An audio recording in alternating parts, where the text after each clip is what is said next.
Si Dieu existe, pourquoi le mal? Cette question est une des questions les plus philosophiques du dogme religieux. Quand on se saisit d'un monothéisme, là, comme vous le voyez, nous sommes en présence d'un prêtre, certainement catholique, face à une, entre guillemets, modératrice qui lui pose une question en apparence anodine. Si Dieu existe, pourquoi le mal?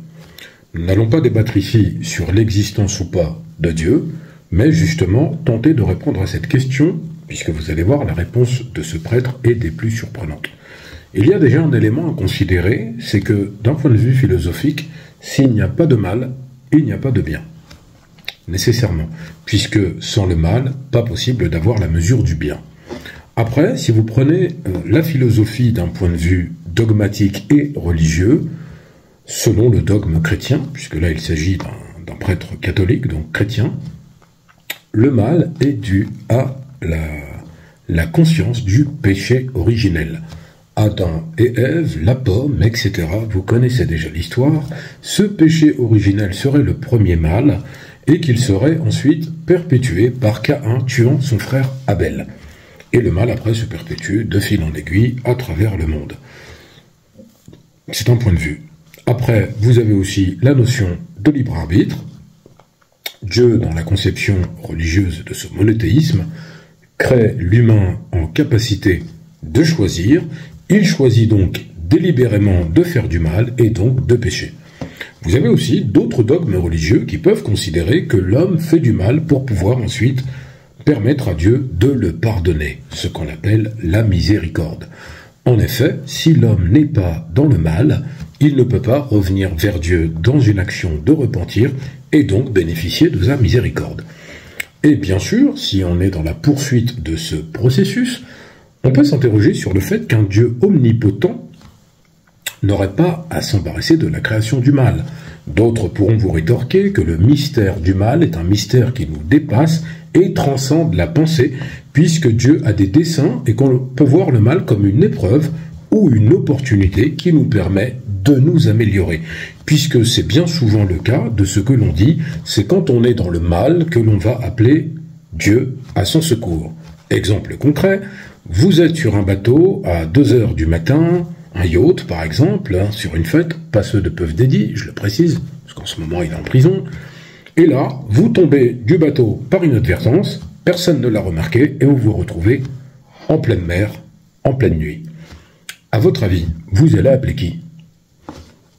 Quand vous allez être au milieu de l'eau à regarder le ciel étoilé, je peux vous garantir que quand vous verrez peut-être un aileron de requin, et même si vous n'en voyez pas, je peux vous dire que même si vous êtes athée, vous allez appeler Dieu. Oui. Avant, vous allez appeler votre mère, etc. Et puis vous allez appeler Dieu. On a posé cette question à un grand théologien. On lui a demandé, c'était dans le cadre d'une conférence aux États-Unis, comment pouvait-il démontrer que Dieu existait? Il a répondu à peu près une chose similaire. Si vous tombez dans un puits très très profond, si profond que qu'on ne pourra pas vous voir, et que vous êtes tombé dans ce puits, vous allez appeler Dieu à l'aide, même si vous êtes athée. Vous voyez, ça rejoint, c'est la même chose. Et là, il a dit, c'est comme ça que je sais que Dieu existe. Tout ça pour vous dire que c'est en étant confronté à ce mal, finalement, qu'on arrive à accepter l'idée que Dieu existe, même si on en avait douté, etc. Vous voyez, la question du mal, d'un point de vue philosophique ou dogmatique, est bien plus complexe qu'il n'y paraît. Cela dépasse les clivages religieux et les croyances de chacun. L'eau, ça existe ou pas? Oui. Pourquoi les gens sont sales? Parce qu'ils l'utilisent pas. Eh ben voilà. Pourquoi les gens sont mauvais? Parce qu'ils n'utilisent pas Dieu. Alors, il y a un antagonisme très curieux dans cette réflexion. Alors déjà, il nous prend entre guillemets pour des enfants. La fille totalement écervelée dans la représentation qu'elle en donne dans cette vidéo. Pourquoi les gens sont mauvais? Parce qu'ils n'utilisent pas Dieu, et avant, il y a cette métaphore. L'eau, ça existe. Et pourquoi les gens sont sales? Parce qu'ils n'utilisent pas l'eau. Bon, ceci s'appelle la réflexion de la théorie par l'absurde. Mais là, on n'est pas dans l'absurde, on est dans l'absurdité. Pourquoi?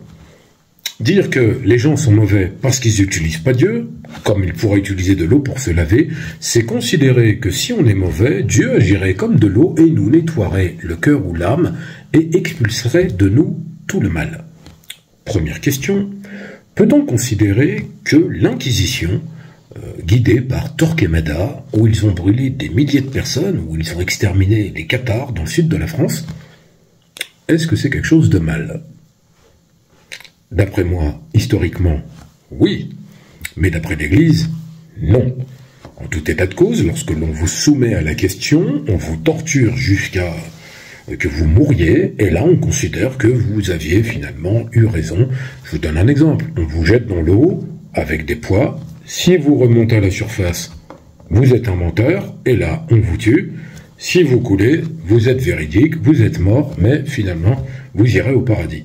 Vous voyez, ce concept de penser que Dieu, dans une dualité manichéiste, pourrait quelque part laver l'âme et l'esprit en l'utilisant comme on utiliserait du savon, c'est déjà quelque chose de faussé. Et au-delà de ça, je trouve l'image maladroite, mais surtout, pourquoi les gens sont mauvais ? Parce qu'ils n'utilisent pas Dieu.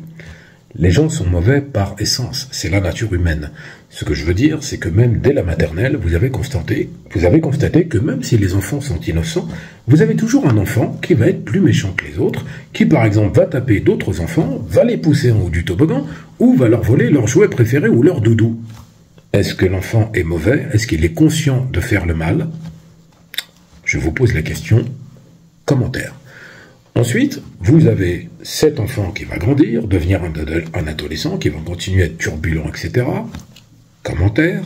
Et là, c'est un adulte. Vous avez des gens comme Jeffrey Dahmer. Je cite Jeffrey Dahmer parce que vous le connaissez certainement à travers la série populaire qu'il y avait sur Netflix. Pourquoi Jeffrey Dahmer a décidé qu'il allait manger des gens, etc. Commentaire. Mais surtout, c'est le mal absolu. Pourquoi fait-il cela ? Alors que, je le dis, Jeffrey Dahmer, vous pouvez aller voir ses interviews, a lui-même été baptisé en prison, a dit qu'il acceptait Jésus comme son sauveur, et son père, après, a été sur les plateaux télé pour dire, voilà, il s'est fait baptiser, maintenant il est d'accord. Est-ce que là, ça fonctionne de dire que Dieu est rentré et l'a lavé ? Non plus, puisqu'après, Jeffrey Dahmer est assassiné en prison, puisqu'il n'arrête pas de se vanter de ses crimes, et en plus, bon, il a des correspondances de lettres assez curieuses, etc. Mais je vous donne cet exemple-là, parce que très souvent, de manière très curieuse, vous avez des serial killers qui, par exemple, certains ont dit qu'ils avaient entendu des voix, entendu Dieu, etc. Mais ça nous renvoie à quelque chose. La complexité de l'esprit humain. Vous avez des fous, des schizophrènes, des serial killers, des gens quelque peu normaux, mais qui font des choses assez curieuses. On en a un exemple très concret dans l'actualité de manière récurrente. Mais ce qui nous intéresse, c'est de savoir si l'homme est mauvais parce qu'il n'utilise pas Dieu. Commentaire. Là, je vous demande beaucoup de commentaires. C'est parce que cette question philosophique peut être débattue de manière très longue, mais en tout état de cause.